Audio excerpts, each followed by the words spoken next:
Hey, I'm Felissa Rose, and you're watching Keto and Krime.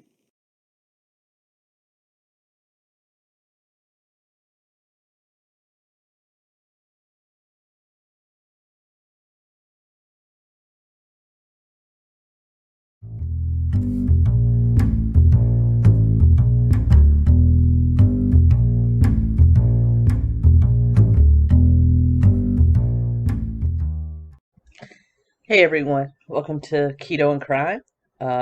Today I'm going back to my old OG YouTube format, and that's reactions. I thought I would react to some snippets from both Chad and Lori's hearings from a few days ago, just so that we can comment on what was said, kind of their body language, their responses, just so that we can get a good gauge of what's going on, because I have a feeling someone is singing like a canary. I really do. One of them, if not both of them, are probably competing with each other on who can throw the other one under the bus the furthest and the fastest. That's my guess, especially with we know 𝗬𝗲 has already been offered some sort of immunity for her testimony, as well as I'm sure Melanie Gibb is cooperating as well. But with the things that are about to come out, I hope Melanie and David, I've also lawyered up because they're probably going to need it. But in any case, we're going to listen to a few snippets from both of the Zoom trials that were had the other day, just so that we can see. And I find it telling that Chad, someone called him Chad the Chin the other day, and I about had to go change my drawers.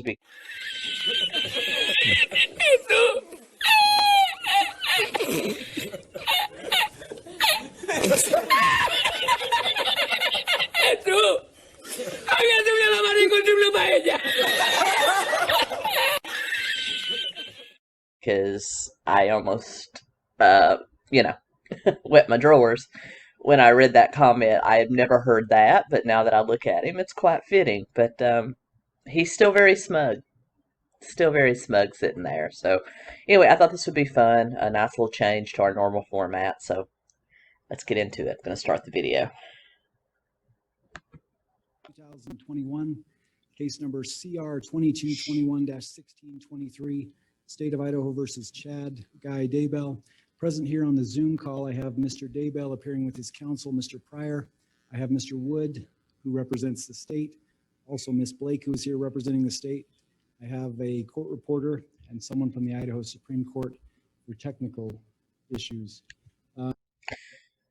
Wonder if that is a private lawyer that Chad has, or if that's a public defender. I need to research that. If you know, let me know down below. Is he paying him big bucks, or is the taxpayers paying for it? Anyway. This is the date and time for an initial appearance. Mr. Daybell, can you hear me okay? Yes. Can you hear I need me? you to speak a little bit louder, Mr. Daybell. Yes, I can hear you. Mr. Daybell, I want to slap that smile off his face. I just want to slap it. Ugh. the purpose of today's initial appearance is to go through your rights, to talk about the date for future hearings, to talk about counsel, and a few other things. Mr. Daybell, would you review a copy of the notification of rights form that was sent down to the jail prior to this hearing today? Yes, You understand your legal rights here today? I do. Mr. Pryor, did you go through that notification of rights form with your client? Yes, Your Honor, I did. Thank you. All right, Mr. Daybell, did you receive a copy of the indictment that was filed on May 25th, 2021, a warrant that was filed on that same date? Yes, I did. Did you have a chance to review that with your counsel, Mr. Pryor? He did, Judge, and we have no questions at this time. Mr. Pryor, it's my understanding from a review of the notification of rights that your client is waiving a formal reading of the indictment. If it's okay with you, I'll just go through each charge. I think he's waived that full reading at every single trial that I have watched, every single hearing that I have watched with him. He's waived the right. I don't know if it's just he wants to speed things along, or maybe he doesn't want to hear what he's most likely done read out in graphic detail. But, or either he just considers this entire process beneath him and doesn't want to be subjected to it. I don't know. But anyway. Charge and the maximum penalties. I'm not going to go through the allegation contained in the charge. That's appropriate, Your Honor. Ms. Blake or Mr. Wood, any objection to that? No, Your Honor, I think that's appropriate. No objection. Right. Mr. Daybell, the indictment, like I said, is case number CR 2221-1623. It was filed on May 25th, 2021. In the indictment, there are 9 counts. I'm going to go through the counts that are relevant to your case. The first count is conspiracy to commit first-degree murder, as well as grand theft by deception. So I was right. They have added more to that. I thought that just the 2 counts of first-degree murder, or 3 counts of first-degree murder in Tammy, JJ, and Tylee was light. I thought this was significantly undercharged. So, yes, they are glomping more on top of it. Good. Good. Hope you'll rot in prison, you asshole.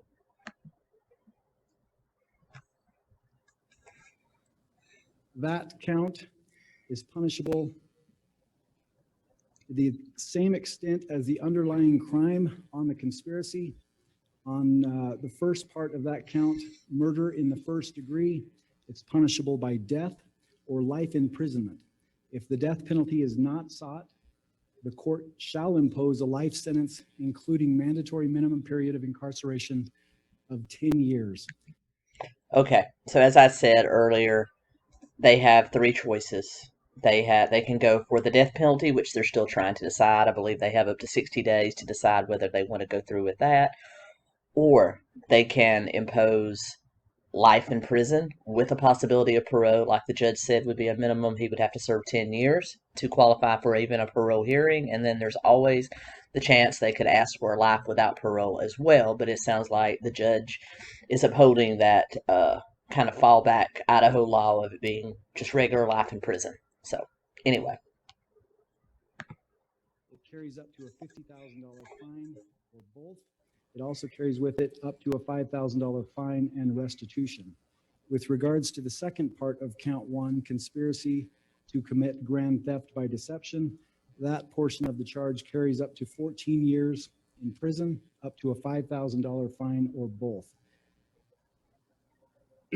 Count 1 is an allegation of, like I said, conspiracy to commit first-degree murder and grand theft. The murder relates to the victim and the death of TR, a minor.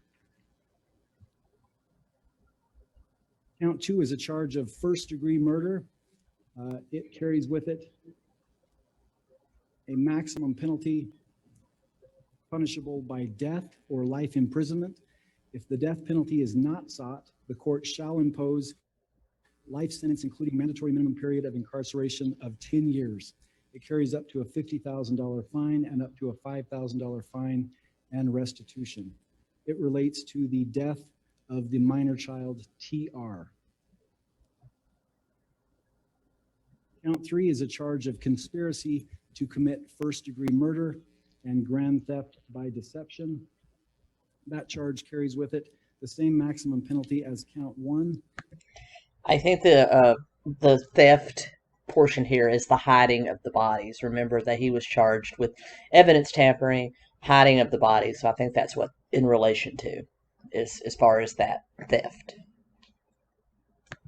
In other words, it's punishable by death or life imprisonment. If the death penalty is not sought, Chad, you really shouldn't care if they sentence you to death. I mean, you got that God tear. You're just going to step into the freaking veil anyway and assume you're placed at the right hand of Jesus and Joseph Smith, according to your books. the court shall impose a life sentence, including mandatory minimum period of incarceration of 10 years, a $50,000 fine and or up to a $5,000 fine and restitution. The second portion of that charge is conspiracy to commit grand theft by deception. That portion of the charge carries up to 14 years in the state penitentiary, up to a $5,000 fine, or both. That count relates to the death of the minor child, 𝗍𝗲. Count 4 is a charge of first-degree murder.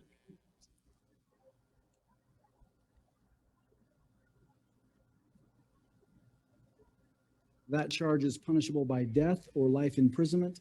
If the death penalty is not sought, the court shall impose a life sentence, including mandatory minimum period of incarceration of 10 years, a $50,000 fine. So my guess is that he would have to serve a minimum of 30 years if those run concurrently, which I have a feeling they would. So they're probably going to glomp all that together and say he has to serve 30 years, 10 for each count before he's eligible for parole. And Chad, you look like an Oompa Loompa anyway, so I don't think you're in the best of health. So I don't think you're going to make it out of there, even if it is life in prison with parole. Plus $5,000 fine and restitution. That count relates to the death of 𝗍𝗲, a minor. Count 5 is conspiracy to commit first-degree murder.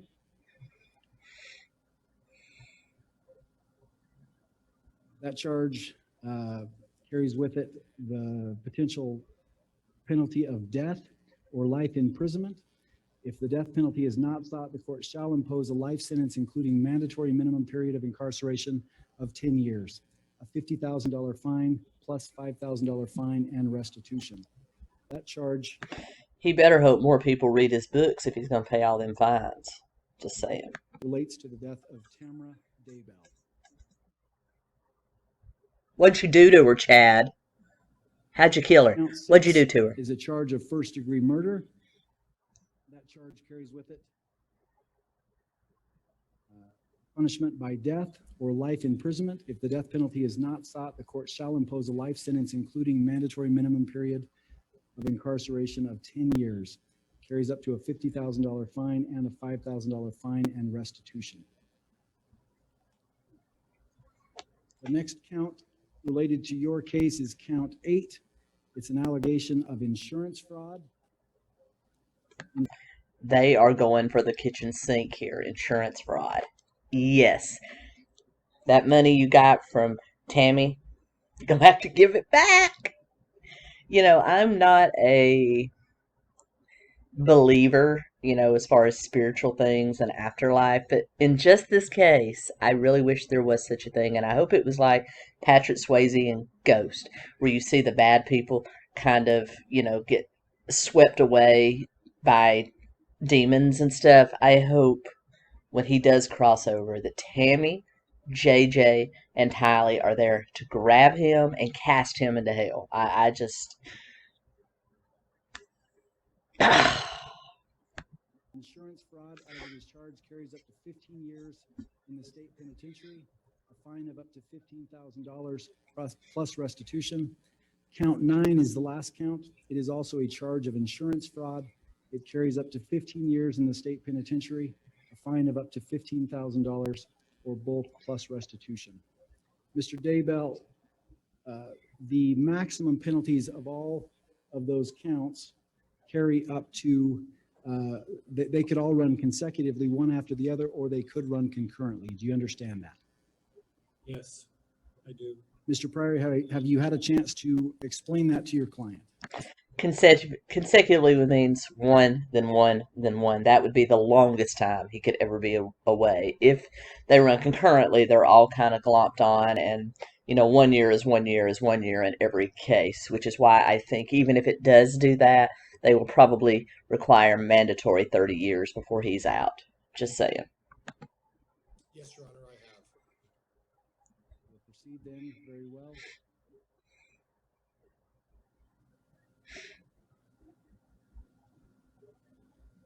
Mr. Daybell, you're appearing here today with Mr. Pryor. Do you wish to represent yourself? Do you wish to hire an attorney, Mr. Pryor, or would you like to seek application of a public defender? Judge, Okay. Mr. Daybell has. Okay, so he is paying for him, or his children are paying for him, and if you got to give all that money back, Chad, how you gonna pay him? him in this matter, and that's the way I anticipate going forward, Your Honor. Thank you. Mr. Daybell, is that correct? That is correct. Thank you.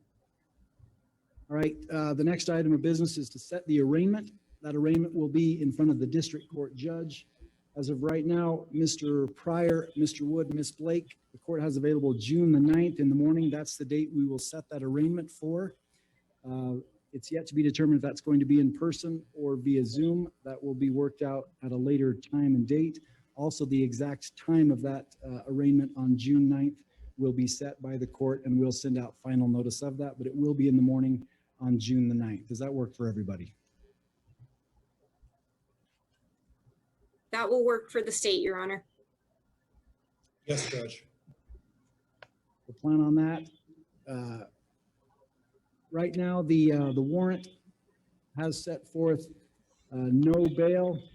Mr. Pryor, does that need to be addressed here today? No, Judge. Is there anything else we need to take up here today at this initial appearance?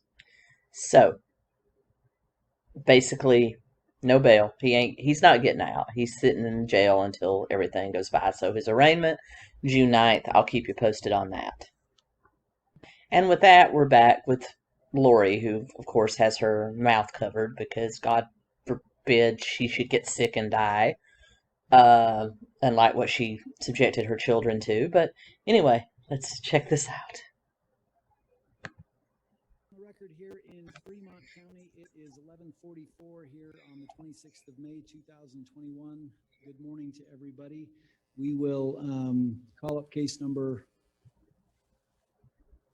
CR 2221-1624, State of Idaho versus Lori Noreen Vallow. Miss Vallow, Miss Daybell is present here with her attorney, Mr. Means. I have Miss Blake. I have Miss Smith and Mr. Wood appearing here for the state. This is the date and time for an initial appearance. The court took a recess prior to the hearing today and had a sidebar with counsel in chambers. Based upon the information that was provided to the court finds that there's some exigent circumstances as well as a motion that was made orally to me to continue the initial appearance by the defense to a future time. A date certain has not yet been set. What is the state's position with regards to the motion? Of course, we don't know why they're asking for a continuance. Maybe she's about to roll over on Chad. I can only hope that that's it, because I would like to see both of these people just throw each other under the bus and still get punished. That's my hope. But anyway. Made by defense to continue this initial appearance. Your Honor, the state objects to the motion to continue. Mr. Means, it is your desire to seek a motion for continuance, correct? Correct, Your Honor. I couldn't hear you. Will you speak a little bit louder? Correct, Your Honor. Thank you. Based upon the information that was provided to the court is going to continue this initial appearance based upon the information that was provided to me, and we will set this for a time. So this judge seems like a pretty level-headed guy, so I'm assuming it was something kind of big. The fact that the state was opposed to it probably then eliminates my theory that maybe she's about to roll over. But I can only assume it's something to do with her health or something that she should be catered to on. But anyway. Time and date certain in the future. For right now, we don't know that date and time, but we'll get that set as soon as is feasible. Any questions about what's going to happen here today, Mr. Wood? No, Your Honor. Mr. Means? No, Your Honor.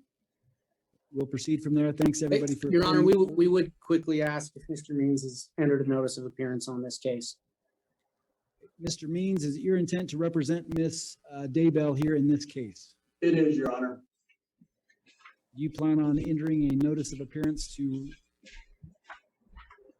So, I can tell Mr. Wood is highly agitated about this, and I think Miss Blake is too. You can tell by the look on her face. But, yeah, so Miss Daybell lives to fight another day, I suppose. I think it's, weird that Chad just went ahead with his. I think maybe Chad, in a way, might have accepted his fate, whereas Lori's still going to fight it. Or Chad is just so smug that he thinks nothing's going to come of it. We don't know just yet. But in any case, that's what happened on the 26th. But we do know they have been charged heavily, and it looks like with some other things. I'm interested to know exactly the list of charges against Lori besides the 2 counts of first-degree murder. I'm sure there's going to be some insurance fraud. I don't know about theft, the evidence tampering, but surely there's going to be conspiracy to commit murder in addition to the first-degree murder and possibly insurance fraud on her. Whereas Chad's getting 9 counts, she may get 6. So we'll see. But in any case, I'll definitely keep you notified on what's going on. I'll keep doing digging. I have the Chad Daybell final 3 books, working on them for the weekend. So with that being said, I will see you soon. I hope you enjoyed this. Until next time, Keto and Krime.